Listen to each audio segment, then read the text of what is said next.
Sledeči program je posnet s pomočjo prijateljev in sodelavcev misionarske skupine Joyce Meyer. Spoštovani gledalci in gledalke, prosimo, pišite nam, ali so vam všeč poučevanja Joyce Meyer, da jih bomo lahko še naprej predvajali za vas, in kakšne čudovite stvari je storil Bog v naših življenjih na naslov. Exodus TV, Radovanova ulica 2, 2000 Maribor. Naročila za DVD ali knjigo sprejemamo na telefonsko številko 064 118 001. Več o delu Joyce Meyer najdete na njeni spletni strani www.joycemeyer.org. Vabljeni k ogledu.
Če lahko povečate moč v svojem življenju tako, da se naučite bolje govoriti, kdo tega ne bi storil?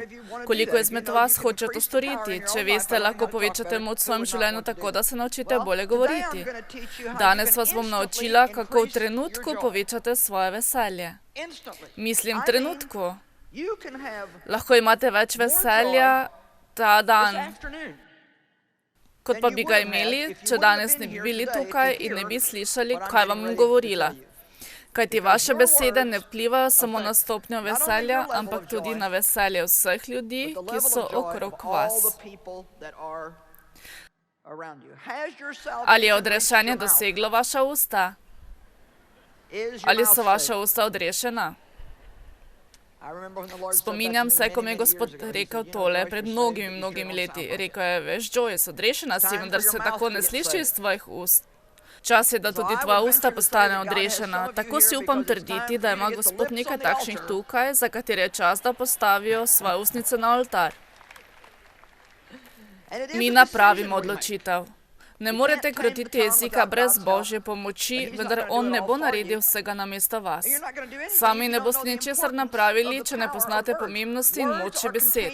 Besede so embalaža moči in lahko nosijo ustvarjalen ali uničujoč naboj. Tukaj imam kozarec in ga lahko napolnim s čimerkoli želim. To je moj kozarec. Vaša usta so vaša usta in vanje lahko položite karkoli. Tukaj imam fino, svežo vodo. Osvežila me bo, medtem ko predavam in bom žena. Vendar bi prav tako lahko napolnila kozarec z blatom, če bi to hotela. Moramo se začeti zavedati, da smo odgovorni za besede, ki jih izrečemo. S svojimi besedami lahko blagoslavljamo ljudi, prav tako pa jih lahko preklinjamo. Moč življenja in smrti v besedah. Potrebujemo sadeže. In ne samo nalepke na avtu in krščanski nakit.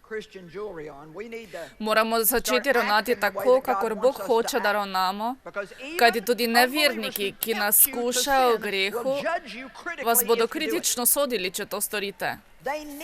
Oni potrebujejo, da smo mi zravnani in močni, ter da smo živ primer v svetu, v katerem živimo. Predpostavljamo, da smo luč v temi in en način, kako prižigati luč, je, da zapremo svoja usta.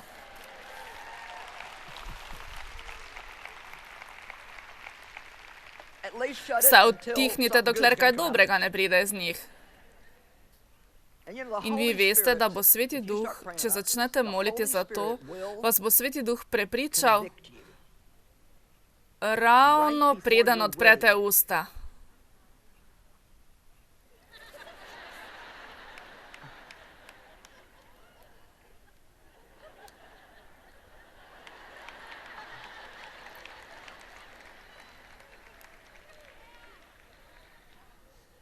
Veste, koliko sem se morala truditi na začetku pred mnogimi leti? Znašla sem se sredi govorjenja, ki ga ne bi smela izreči, ali pa sem govorila o nekom in čutila sem obsodbo. Zares čutila sem obsodbo. Namreč čutila sem obsodbo, ko sem začela govoriti, vendar sem vseeno govorila. Veste, včasih imate samo pol sekunde za odločitev, kaj naj bi storili.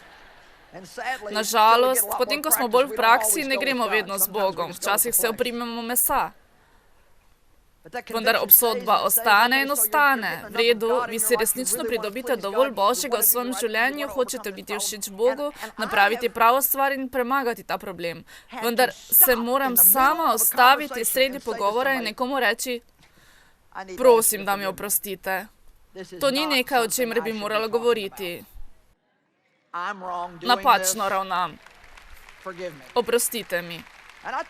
Veste, kaj vam povem? Nekajkrat se boste spravili v zadrego s temle.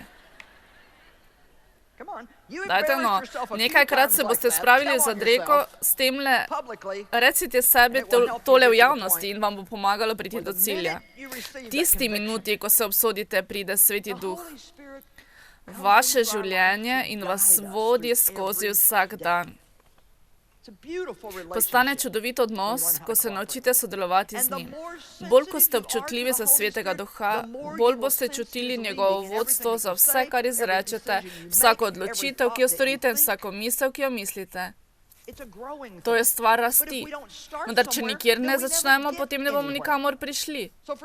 Za nekatere je to popolnoma nova stvar. Vi niste nikoli slišali kaj takega.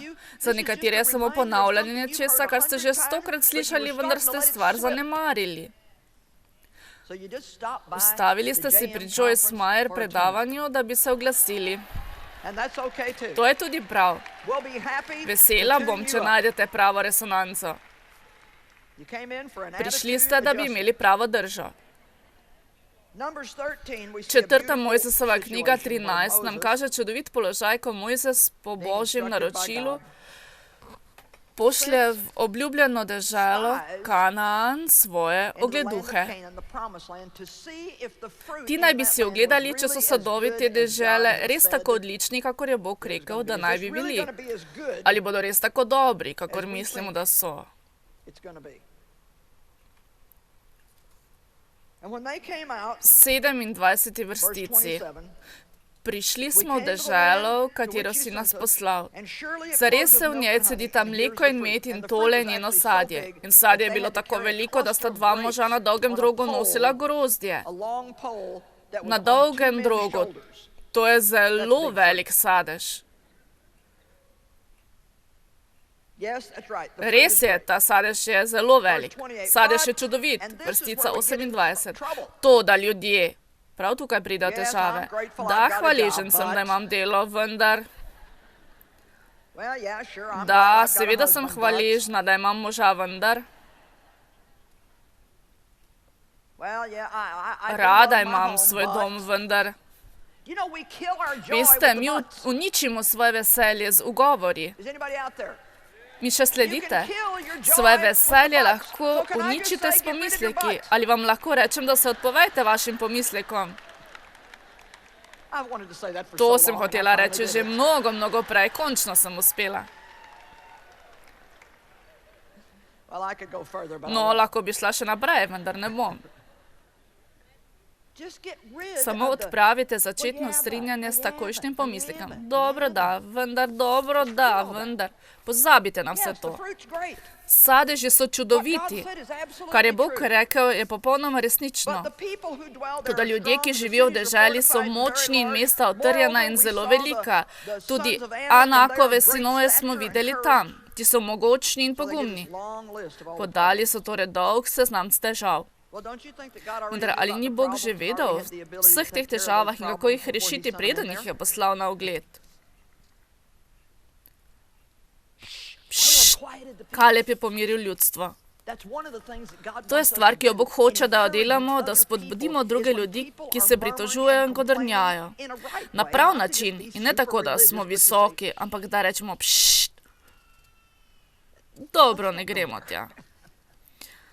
Samo ostanimo tukaj na mestu, kjer Bog lahko deluje in nas blagoslavlja. Še posebej tedaj, ko smo med verniki, kjer lahko to storimo. Moramo dovoliti drugim, da nas opozarjajo in da smo s tem zadovoljni. Moramo si želeti to, da nas opominjajo in ceniti to. V Svetem pismu so vsakovrstne stvari, za katere bi jim morali prigovarjati. Prigovarjati ljudem, da se ravnajo po avtoriteti. Prigovarjati ljudem, da se izogibajo prepirov. Ali veš, da ne sprejemamo takšnih stvari? Kdo pa si misliš, da si, da mi boš govoril, kaj storiti? Mislim, da ne bi smela osvoboditi negativnega naboja. Dobro, vi ste. Mislim, da veste, kako je, še posebej v zakonu. David bi mi rekel, veš, ti deluješ precej. Kaj pa si misliš s tem? Ti nosiš negativen naboj okrog druge stvari, ne poskušaj mi povedati, kaj naj delam. Veste, ni nam namreč všeč popravljanje. Ali ste to opazili? Postavimo se v obrambni položaj. Veste kaj, bolj ko se branite, večja verjetnost je o vaši krivdi.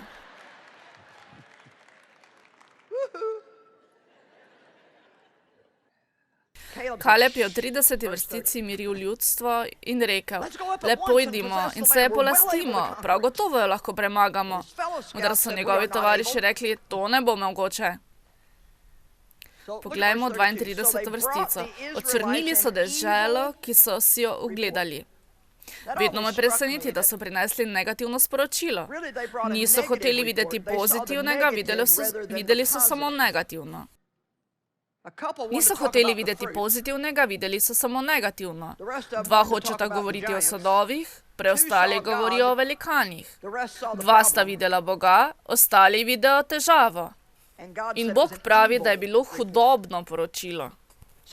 Če hočete povečati svoje veselje, se varujte hudobije v govoru in vaše ustnice pred prevaro.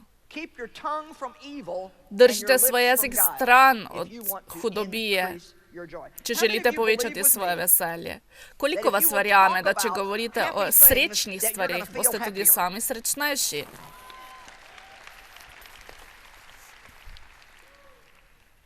Jakob 3, 6-8. Tudi jezik je ogenj, svet krivice. Jezik je tisti ud med našimi udi, ki kvari vsega človeka in raznema kolo življenja, njega pa podžiga pekel. Presenetljivo je, kaj vse lahko začnemo z nekaj besedami. Poglejte, vi ste me prišli poslušati ali pa me poslušate po televiziji, da bi slišali besede, ki jih izgovarjam. Besede, ki jih izgovarjam, so Božje besede in njegove besede so polne življenja in moči.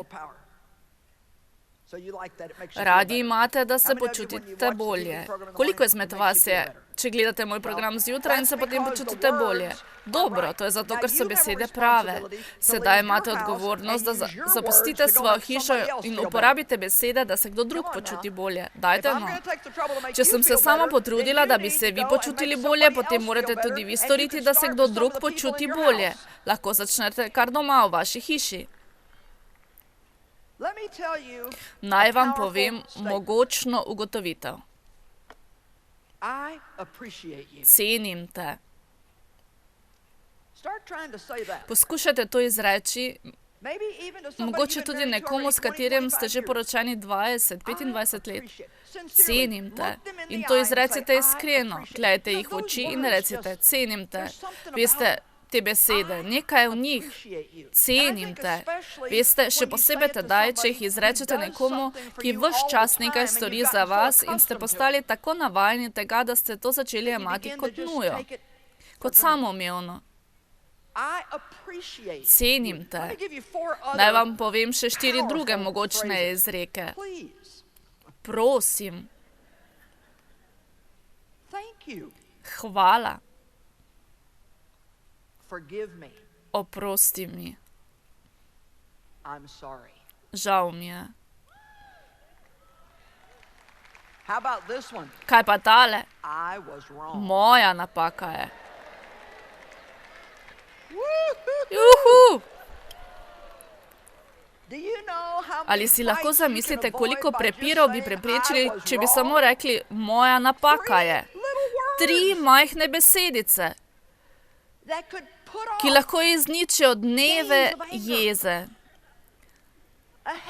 glavobola, bolnega želodca, izničenosti, nervoze in ko težko prenašate nekoga, ko samo rečete, moja napaka je bila, žal mi je.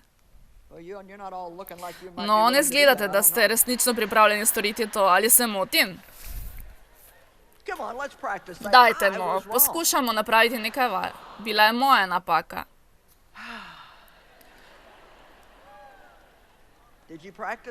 David, ali si to ponavljal, kaj ti to še želim slišati?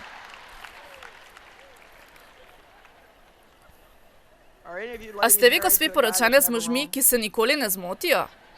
Vidim, da premišljujete, ko bi moj mož bil tukaj, kupila bom tole kaseto in jo dala na glas doma.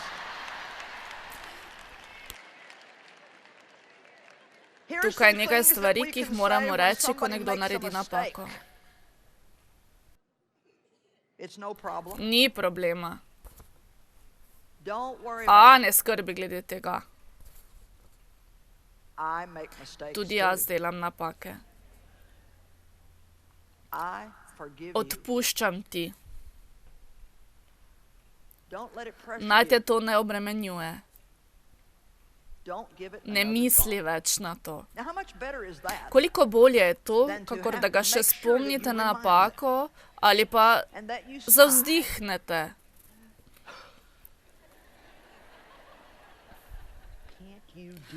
A res ne moreš prav nič prav narediti? Povedala sem ti, kaj hočem, zakaj tega samo ne narediš? No, mislim, da je to pravo sporočilo za nekatere izmed vas.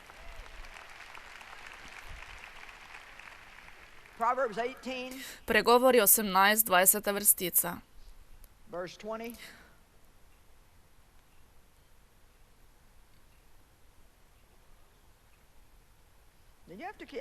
Zelo resna sem glede tega, da je nebrzdan jezik kot divja žival.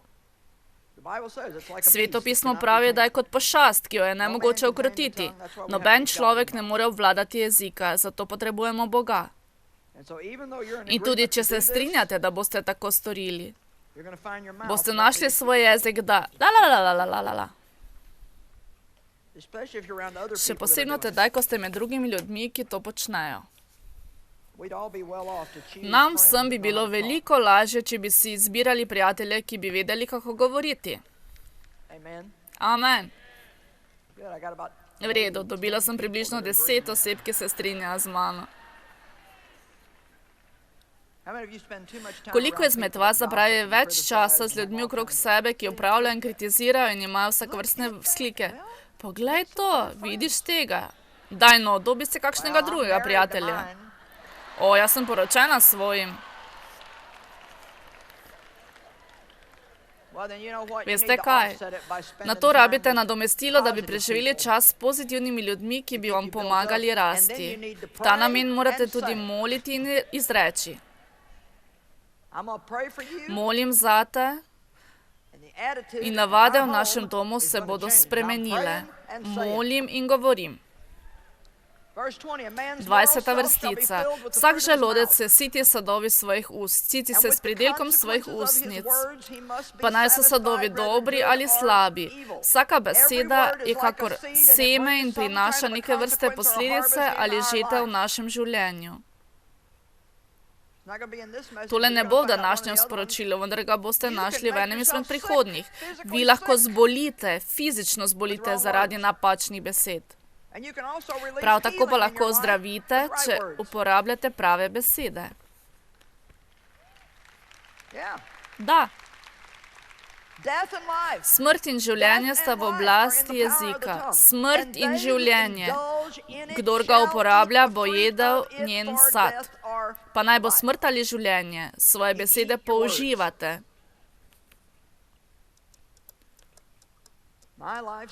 Moje življenje smrdi. No ja, mogoče bi morali spremeniti samo način vašega govorjenja.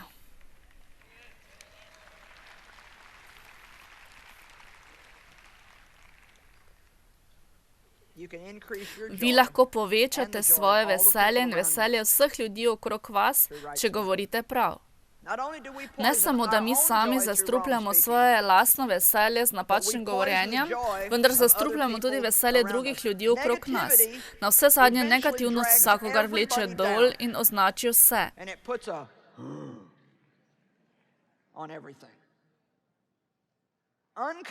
Neprijazne opaske o drugih ljudeh. Če mi nekaj govoriš in mi rečeš kaj neprijaznega, kritičnega, obsojajočega o nekom drugem, če tudi sama rečem, da tega ne verjamem, se me še vedno dotakne notranjosti in se moram truditi, da na tisto osebo gledam z enakimi očmi kot prej.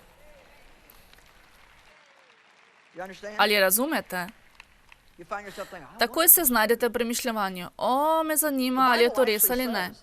Svetopismo dejansko pravi, da so šepetavčeve besede padle v človeško notranjost in lahko povzročijo škodo. Mislim, da so pregovori 26:22.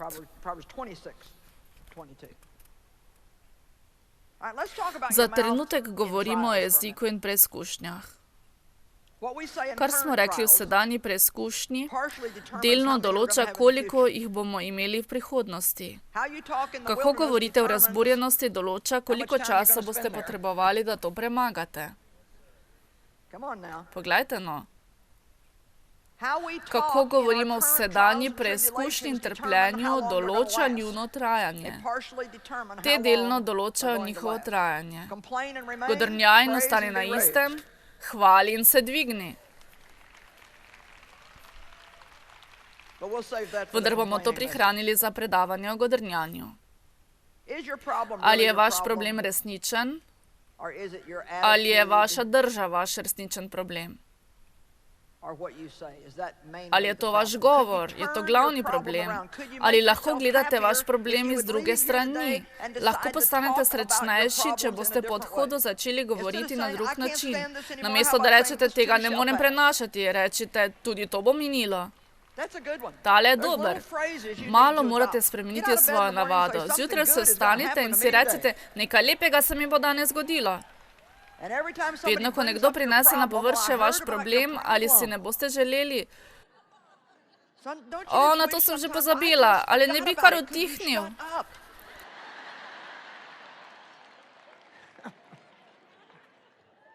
A ne sovražite dejstva, da ko ste se znebili nekega problema in ni več v vašem umu, potem pa nekdo pride in reče, tole sem slišal, da imaš tak problem. Tudi to bo minilo, o tem nočem govoriti. To je najboljša stvar, ki jo lahko rečete. Cenim vaše molitve, vendar nimam nobenega razloga, da bi o tem govoril. To me bo samo otežilo in nočem, da me kaj teži. Ohranite svoj mir. Jezus je rekel, na svetu boste imeli preganjanje. Vendar je na to podal svoj pravi teološki odgovor. Zaupajte. Jezus, kaj pa naj storim, ko sem težava? O, jaz imam tako težek problem. Zaupajte, kajti jaz sem svet premagal. Vi ste lahko ponosni, če ne premlivate odgovorov in problemov. Tako sem vesela, da me je Bog naučil in da me še vsak dan uči, kako naj govorim.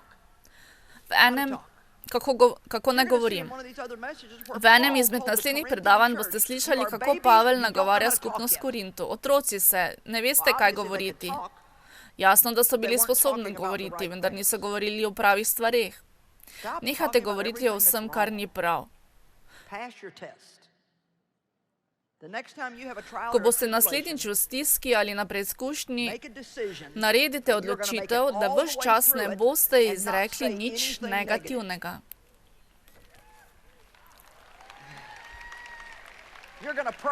Najprej molite in nato izrecite. Nič nam ne koristi, če molimo in ne izrečemo ničesar tistega, za kar smo molili. Mislim, da je prav molitev in izrekanje prošnje o molitvi glavna stvar današnjega predavanja. Resnično verjamem v to, kajti vsi mi imamo namen moliti in izraziti tisto divje upanje, da bo Bog nekaj naredil. Če resnično verujemo, da Bog deluje, kar nam pravi Sveto pismo, potem odpremo vrata Bogu.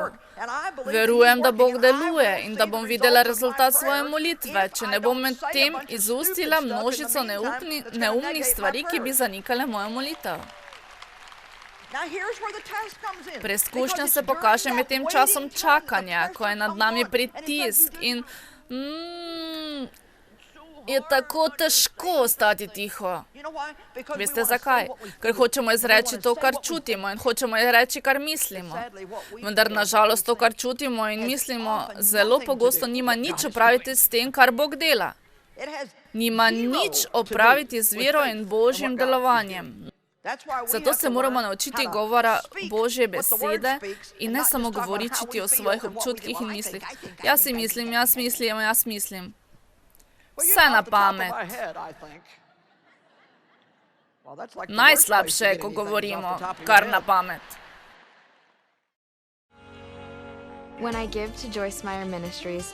Ko darujem misionarski skupini Joyce Meyer, čutim, da sem blagoslov za druge, ker ko ti daruješ njim, se oni razdajo za druge. Nekdo mora plačati, da se oddaje posname in predvajajo, da se lahko natisnejo knjige, ki jih beremo in se toliko iz njih naučimo. Če ti daruješ njim, v resnici daruješ vsem, mnogim ljudem po vsem svetu. Biti partner misionarske skupine Joyce Meyer je zame priložnost povrniti za dobroto. Ti si tu. Dragi gledalci in gledalke, prosimo, pišite nam, ali so vam všeč poučevanja Joyce Meyer in kakšne čudovite stvari je storil Bog v vašem življenju na naslov Exodus TV, Radovanova ulica 2, 2000 Maribor ali e-mail info@exodus.si. Naročila za DVD in knjigo sprejemamo na telefon 064 118 001. Predvajane oddaje so na ogled v arhivu naše spletne strani www.exodus.si. Hvala za pozornost in Bog vas blagoslovi. Predvajana oddaja je bila plačana s strani prijateljev in sodelavcev misionarske skupine Joyce Meyer.